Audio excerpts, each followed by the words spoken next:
Welcome. In this video, we are going to take a look at problem 38 from chapter 29 of College Physics 2E by OpenStax. In this problem, we need to find the momentum of a photon given its wavelength, and then we need to answer a question. Okay, so let's start with what we know. And we know the wavelength is 4.00 centimeters, and we need to find the momentum P. Okay. For part A, momentum is h over lambda. We can't find the momentum using mass times velocity because a photon has no mass. So we use h over lambda.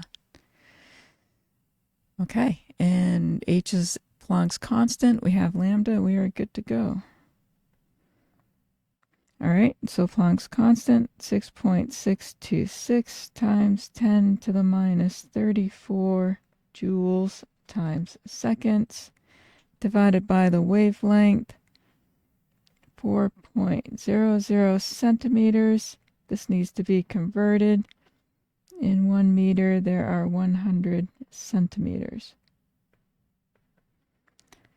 Okay, I did that calculation, and I got 1.6565 times 10 to the minus 32, and we will have kilograms times meters per seconds.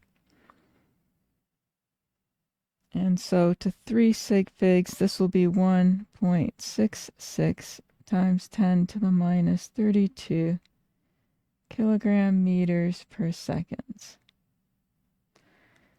Okay, let's just check those units real quick. We have joules times seconds over meters.